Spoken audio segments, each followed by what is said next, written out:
हर घर के कुछ राज होते हैं, लेकिन इस घर का एक राज पूरी फैमिली की बर्बादी का कारण बन गया।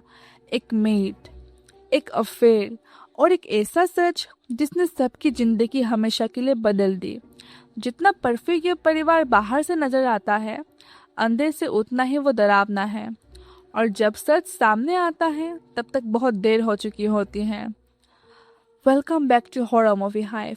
आज मैं एक्सप्लेन करने वाली हूँ द हाउसमेट की डिस्टर्बिंग और शॉकिंग कहानी। So without wasting any more time, let's jump straight into the story. Movie की शुरुआत होती है मिली कैलोवी से, जो विंचेस्टर फैमिली के लग्जरियस मैंशन में हाउसमेट की जॉब इंटरव्यू के लिए आती है। नीना विंचेस्टर उसका बायोडाटा देख कर सरप्राइज हो जाती है, क्योंकि मिली एजुकेटेड और स्मार्ट लगती है। फिर भी मिली कहती है कि उसे हाउसमेट का काम पसंद है। नीना उसे बताती है कि उसे घर के सारे काम संभालने होंगे और साथ ही उनके 7 साल की बेटी सिसिलिया का भी ध्यान रखना पड़ेगा। घर घूमते वक्त मिली नोटिस करती है कि इतने बड़े घर में सिर्फ 3 लोग ही रहते हैं, फिर भी मेड की जरूरत पड़ रही है। नीना बताती है कि वो प्रेग्नेंट है और इसी वजह से उसे हेल्प चाहिए। फिर वो मिली को उसका रूम दिखा देती है और जाते वक्त पेट्रोल के लिए कुछ पैसे भी दे देती है।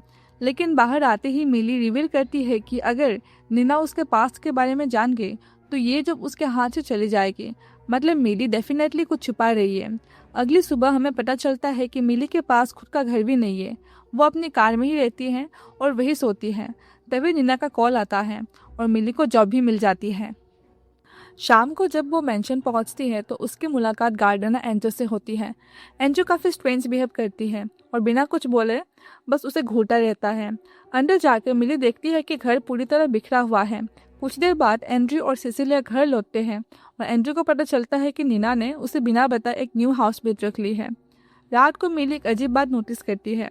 उसके रूम का डोर अंदर से लॉक नहीं होता और विंडो भी नहीं खुलती। थोड़ा क्रिपी लगता है, लेकिन वो ज़्यादा ध्यान नहीं देती।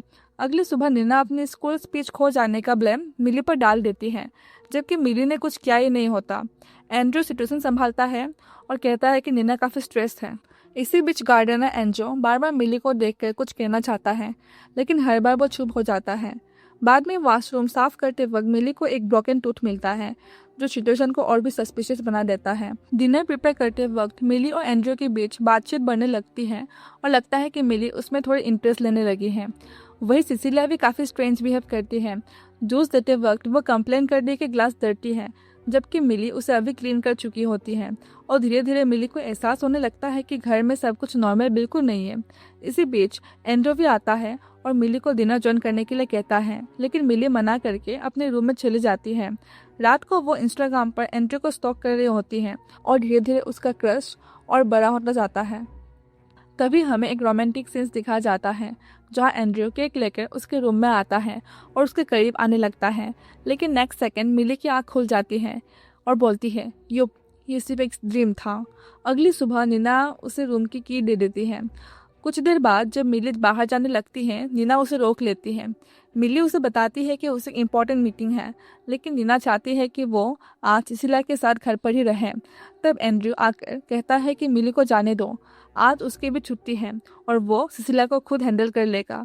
सीन्स कट होता है और पता चलता है कि मिली किसी नॉर्मल मीटिंग में नहीं बल्कि ह्यूमन सर्विसेज ऑफिस गई है। यही एक सीक्रेट रिवील होता है। मिली को पहले 10 साल की सज़ा हुई थी, जिसमें 5 साल प्रिजन और बाकी पैरोल पर गुजारना था। गुड बिहेवियर की वजह से वो जल्दी रिलीज हो गई थी और अब छोटे मोटे जॉब्स करके वो अपनी लाइफ को दोबारा बिल्ड कर रही है। ऑफिस से निकलते ही नीना का कॉल आता है और वह मिली को सिसिलिया को डांस क्लास से पिक करने के लिए बोल देती है। प्रॉब्लम यह है कि उसे क्लास का एड्रेस ही नहीं पता। काफ़ी ढूंढने के बाद जब वो फाइनली सही जगह पहुंचती है, तब नीना की एक फ्रेंड बताती है कि सिसिलिया आज उनके साथ जाएगी। मिली कंफ्यूज हो जाती है, क्योंकि नीना ने तो उसे घर लाने को कहा था। जब नीना को कॉल किया जाता है तो वो सीधा मुकर जाती है और तब मिली को समझ आता है कि नीना जानबूझकर उसके साथ कोई माइंड गेम्स खेल रही है। घर लौटने पर नीना फिर वो झूठ रिपीट करती है और मिली चुप रह जाती है। इसी दौरान एंड्रयू की मदर एवलिन विंचेस्टर घर आती है और फैमिली के पुराने कीमती बर्तन एंड्रयू को दे देती है। रात को मिली को नींद नहीं आती है, क्योंकि उसके रूम की विंडो लॉक रहती है। वो नीचे टीवी देखने के लिए आती है, जहां एंड्रयू भी मिल जाता है।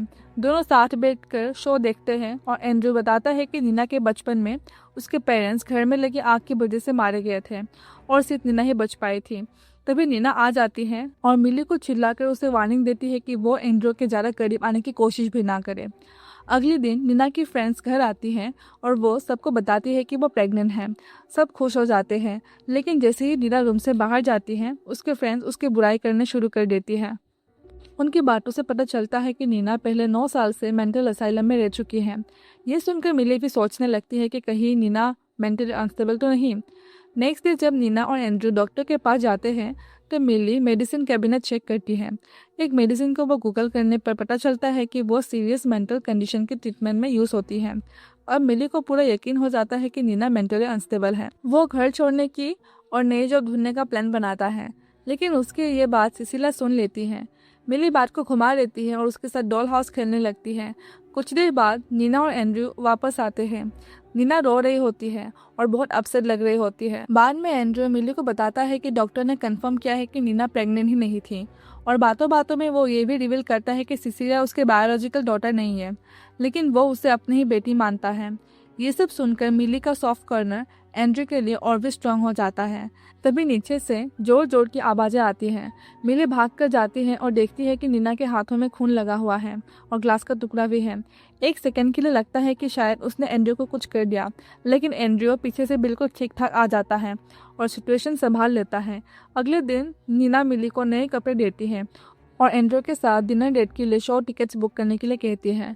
डांस क्लास में मिली की मुलाकात एक और वुमन से होती है जो बताती है कि नीना ने बचपन में सिसिलिया को बाथटब में मरने के लिए अकेले छोड़ दिया था। इसी इंसिडेंट के बाद उसे पुलिस ने अरेस्ट किया था और वह मेंटल असाइलम भी चली गई थी। अब तक मिली के दिमाग में नीना ऑफिशियली क्रेजी वाइफ बन चुकी होती है। बाद में जब मिली एंड्रू से फैमिली के बारे में पूछने की कोशिश करती है, तब भी वो कुछ बोलने से पहले वहाँ से चला जाता है जैसे उसे कुछ पता हो। फिर नीना मिली पर गलत डेट का टिकट बुक करने का इल्जाम लगा देती है और सैलरी से पैसे काटने की बात करती है, लेकिन एंड्रू उसका सपोर्ट करता है और मना कर देता है। अगले दिन नीना और सिसिलिया स्कूल कैंप के लिए चले जाते हैं और घर में सिर्फ एंड्रू और मिली रह जाते हैं। एंड्रू कहता है कि टिकट वेस्ट करने से अच्छा है दोनों बाहर चले जाते हैं। दोनों डिनर करते हैं, डांस करते हैं, ड्रिंक्स लेते हैं और रात होटल में रुकते हैं।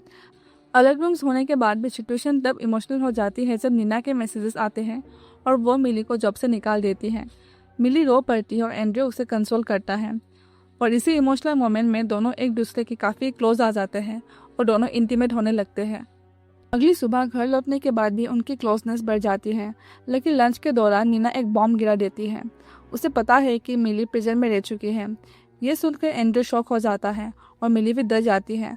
बाद में शॉपिंग के दौरान मिली को पता चलता है कि नीना आईफोन लोकेशन ट्रैकिंग से उसके हर मोमेंट देख रही थी, मतलब होटल वाली बात भी उसे पहले से पता थी। सिचुएशन और ख़राब तब हो जाती है जब पुलिस नीना की कार को स्टोलन व्हीकल समझकर मिली को रोक लेती है।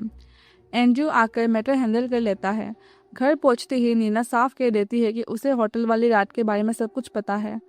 वो मिली को धमकी देती है कि वो उसे वापस प्रिजन भेज देगी। इस बार एंड्रू खुलकर नीना के खिलाफ खड़ा हो जाता है। आर्ग्यूमेंट इतना बड़ा हो जाता है कि नीना गुस्से और आंसुओं के साथ घर छोड़कर चली जाती है। उसके बाद एंड्रू और मिली का रिलेशनशिप और भी ज़्यादा रोमांटिक हो जाता है। कुछ दिन बाद ब्रेकफास्ट बनाते वक्त मिली विंडो के बाहर एंड्रू को देखकर घबरा जाती है और फैमिली का कीमती बर्तन टूट जाता है। एंड्रू को तुरंत जॉब से निकाल देता है, लेकिन अगले ही दिन जब वो टूटे हुए बर्तन को गंदा दिखता है तो उसी बात पर वो मिली को बहुत डांटने लगता है और यही से शायद लगता है कि एंड्रू उतना भी परफेक्ट नहीं है जितना वो दिख रहा था। इसके बाद एंड्रू मिली को टॉप फ्लोर रूम में ले जाता है। दोनों के बीच रोमांटिक एटमॉस्फेयर क्रिएट होता है। एंड्रू उसे ड्रिंक देता है, लेकिन कुछ ही देर बाद मिली बेहोश हो जाती है और तब हमें पता चलता है कि उस ड्रिंक में ड्रग मिला हुआ था। जब मिली की आँख खुलती है तो वो शॉक हो जाती है। रूम का सारा फर्नीचर गायब है, दरवाजा भी लॉक्ड है और वो पूरी तरह फंस चुकी थी। वो एंड्रू को आवाज़ लगाती है, लेकिन एंड्रू बाहर से कहता है कि वो दरवाजा नहीं खोलेगा। फिर मिली शॉक्ड होकर पूछती है रीजन। देन एंड्रू बोलता है मिली ने उसकी माँ का फेवरेट बटन तोड़ दिया था। युप, बंदा ऑफिशियली साइको मोड में एंटर कर चुका है। सीन यहीं पर कट होता है और हम नीना को देखते हैं। सरप्राइजिंगली वो काफ़ी खुश नज़र आती हैं क्योंकि एंड्रू ने उसे घर से निकाल दिया था और वो अब होटल में पहली बार आज़ादी की सांस ले रही है। और यहीं से मूवी हमें नीना का पास्ट दिखाती है। बचपन में उसने अपने पेरेंट्स को खो दिया था और वो फॉस्टर होम्स में पली बड़ी थी। कॉलेज के दौरान उसके एक टीचर के साथ रिलेशनशिप बना था और वो प्रेग्नेंट हो गई थी, लेकिन टीचर उसे छोड़कर चला गया था। बाद में वो एक कंपनी में काम करते वक्त उसकी मुलाकात एंड्रू से हुई थी। एंड्रू को नीना पसंद आ गई थी। नीना ने उसे अपने बेबी के बारे में सच बता दिया था, लेकिन एंड्रू को कोई प्रॉब्लम नहीं थी और वो दोनों ने शादी कर ली थी। शुरू में तो सब परफेक्ट लग रहा होता है, लेकिन शादी के बाद एंड्रू का असली चेहरा सामने आने लगा। एक दिन उसने नोटिस किया कि नीना के बाल अनइवन है। बस इतनी सी बात पर वो उसे टॉप फ्लोर वाले रूम में लॉक कर देता है और पनिशमेंट देता है कि वो जड़ से 100 बाल तोड़कर एनवलप में डाले। नीना किसी तरह कर लेती है, लेकिन एंड्रू कहता है कि एक बाल जड़ से नहीं निकला, सो पनिशमेंट रिस्टार्ट। सीरियसली, ये तो परफेक्शन अल्ट्रा प्रोमैक्स हो गया। एनीवेज, और जब नीना होश में आती है तो देखती है कि उसकी छोटी बेटी बाथटब में डूब रही है। उसी वक्त पुलिस और एंड्रू पहुंच जाते हैं और सबको लगता है कि गलती नीना की थी। तब नीना समझ जाती है कि एंड्रू धीरे धीरे उसे मेंटली अनस्टेबल प्रूफ कर रहा है। इसी वजह से वो 9 महीने मेंटल असाइलम में रहती है और सारी गलती अपने सर पर ले लेती है। वापस आने के बाद वो भागने का प्लान बनाती है, लेकिन एंड्रू के पैसे और इन्फ्लुएंस को देखकर समझ जाती है कि वो कहीं भी छुपेगी तो एंड्रू उसे ढूंढ ही लेगा। तब वो एक डेंजरस प्लान बनाती है, अपनी जगह किसी और लड़की को घर में लाना, और वो लड़की होती है मिली। एंड्रू उसे वार्न भी करता है कि उस लड़की के साथ कुछ बुरा भी हो सकता है, लेकिन नीना के पास और कोई ऑप्शन नहीं होता। यानी हमें पता चलता है कि नीना जानबूझकर मेडिसिन लेती थी और क्लिनिक्स में अपनी पहचान बनाए रखती थी ताकि एंड्रू से कभी प्रेग्नेंट ना हो। और अब प्रेजेंट टाइमलाइन में वापस आते हैं। एंड्रू दरवाजे के नीचे से एक टूटे हुए बर्तन का टुकड़ा अंदर से घुसा देता है और मिली को ऑर्डर देता है कि वो अपने बॉडी पर 21 कट्स लगाए। ये उसकी पनिशमेंट होगी। इसी बीच मूवी मिली का भी पास रिवील करती है। कॉलेज के दौरान वो एक लड़की को असल्ट से बचाने की कोशिश कर रही थी, लेकिन स्ट्रगल के दौरान उसने अटैक करके सर पर जोर से वार कर दिया और उसकी मौत हो गई। इसी केस की वजह से मिली प्रिजन गई थी। कुछ दिनों बाद रूम में पानी तक खत्म हो जाता है और मजबूरी में मिली कट्स लगाने शुरू कर देती है, लेकिन वॉशरूम के पास उसे एक छोटा नाइफ मिलता है जो शायद नीना ने पहले छुपा कर रखा था। उस रात जब एंड्रू रूम चेक करने के लिए आता है, मिली सीधा उसके गर्दन पर अटैक कर देती है और टेबल्स फाइनली टर्न हो जाता है। अब एंड्रू रूम के अंदर लॉक है और मिली बाहर। मिली नीचे जाकर पागलों की तरह खाना और पानी ढूंढती है और एंड्रू को उसके फोन के कैमरा से मॉनिटर करती रहती है। एंड्रू चिल्लाता है, धमकी देता है, दरवाजा खोलने को कहता है, लेकिन इस बार कंट्रोल मिली के हाथ में है। वो शर्त रखती है कि एंड्रू अपना सामने का एक दांत निकालकर कैमरा में दिखाए। एंड्रू मना करता है तो मिली पेट्रोल लेकर दरवाजा जला देने की धमकी देती है। मजबूर होकर एंड्रू अपना दांत निकाल देता है और ऑनेस्टली पूरी मूवी में पहली बार किसी ने उस साइको को उसकी लैंग्वेज में आंसर दिया था। इसी दौरान नीना और सिसिलिया रेस्टोरेंट में होते हैं, जहाँ सिसिलिया कहती है कि उन्हें मिली को बचाना होगा। रात को नीना घर लौटती है और वह गलती से दरवाजा खोल देती है टॉप फ्लोर का। सोचती है कि वहाँ पर शायद मिली फंसी हुई होगी। पीछे से मिली चीख रही होती है, मत खोलो, लेकिन तब तक देर हो चुकी होती है।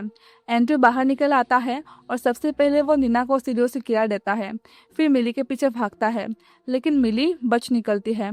एंड्रू फिर नीना को मैनिपुलेट करने की कोशिश करता है, कहता है कि दोनों फ्रेश स्टार्ट कर सकते हैं और मिली को पुलिस के हवाले कर देंगे, लेकिन इस बार नीना नहीं फंसती। वो एंड्रू को बताता है कि उसकी प्रॉपर्टी, बिजनेस और स्टेटस सब उसके फादर की वजह से है और उसकी माँ भी उसके तरह टॉक्सिक थी। ये सुनकर एंड्रू कम्प्लीटली अपना कंट्रोल लॉस कर देता है। वो नीना पर अटैक करने ही वाला होता है, तभी मिली पीछे से धक्का दे देती है। एंड्रू बैलेंस खो देता है और नीचे गिर जाता है और वही उसकी डेथ हो जाती है। Game over. बाद में नीना और मिली डिसाइड करती है कि सबको बताया जाएगा कि एंड्रू लाइट बल्ब ठीक करते वक्त एक्सीडेंट में गिर गया। पुलिस ऑफिसर भी उनकी हेल्प करती है क्योंकि वो एंड्रू को पहले से जानती थी और उसके सिस्टर भी उसके एब्यूसिव बिहेवियर की विक्टिम रह चुकी थी।